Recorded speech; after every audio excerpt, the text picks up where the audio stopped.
احمد آباد کی شاندار سلطنت اپنی خوبصورتی میں بے مثال تھی۔ بادشاہ شیر خان اور ملکہ آسیہ اپنی 3 نیک دل بیٹیوں شہزادی اقصیٰ، شہزادی مریم اور شہزادی نادیہ کے ساتھ نہایت محبت بھری زندگی گزار رہے تھے۔ محل کے باغوں میں ان کی ہنسی گونجتی تھی اور بادشاہ شیر خان اپنی بیٹیوں پر جان چھڑکتے تھے۔ پھر ایک دن ملکہ آسیہ شدید بیمار پڑ گئیں۔ بستر مرگ پر لیٹ کر انہوں نے لرزتے ہوئے ہاتھ سے بادشاہ شیر خان کا ہاتھ تھاما اور آہستہ سے کہا، مجھ سے وعدہ کرنا ہماری بیٹیوں کو کبھی تنہا نہیں چھوڑو گے۔ بادشاہ کی آنکھوں میں آنسو آ گئے۔ کچھ لمحوں بعد ملکہ آسیہ دنیا سے رخصت ہو گئیں۔ پورا احمد آباد سوگ میں ڈوب گیا۔ ان دنوں ایک چالاک ملازمہ زرینہ محل میں شہزادیوں کے قریب آ گئی۔ وہ بظاہر میٹھی لیکن اندر سے زہریلی اور لالچی تھی۔ اس کا مقصد صرف ایک تھا، تخت حاصل کرنا۔ ایک دن باغ میں بیٹھے زرینہ نے بڑی چالاکی سے وادی گل کا ذکر شروع کیا۔ اقصیٰ حیرانی سے سننے لگی، مریم دلچسپی سے اور نادیہ خوشی سے۔ زرینہ نے انہیں باہر جانے کا لالچ دیا اور بازار جانے کے بہانے بادشاہ سے اجازت بھی دلوائی۔ شاہی گاڑی اگلے روز روانہ ہوئی۔ سب کچھ ٹھیک چل رہا تھا کہ جنگل کے قریب اچانک ڈاکوؤں نے حملہ کر دیا۔ محافظ مارے گئے۔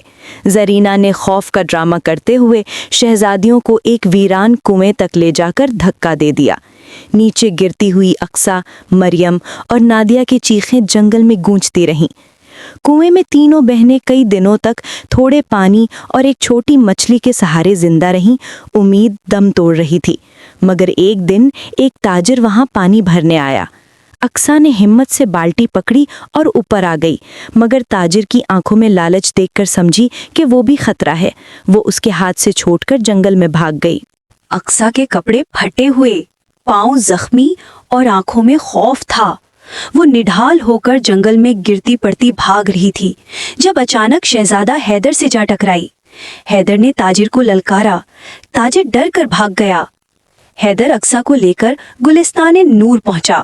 وہاں بادشاہ التمش، جو ملکہ آسیہ کا بھائی تھا، اپنی بھانجی اقصیٰ کو دیکھ کر آپ دیدہ ہو گیا۔ اس نے اپنے دونوں بیٹوں شہزادہ ارسلان اور شہزادہ زین کو بھیجا، جنہوں نے دن رات کے سفر کے بعد مریم اور نادیہ کو کنویں سے زندہ بچا لیا۔ ادھر احمد آباد میں زرینہ نے بادشاہ شیر خان سے جھوٹ بول دیا کہ بچیوں کو ڈاکو مار گئے۔ بادشاہ صدمے سے ٹوٹ گئے۔ زرینہ نے اسی کمزوری کا فائدہ اٹھا کر بادشاہ سے شادی کے لیے آمادہ کر لیا۔ شادی کے دن محل سجا ہوا تھا، مگر فضا میں دکھ تھا۔ نکاح شروع ہونے ہی والا تھا کہ اچانک محل کے دروازے زور سے کھلے۔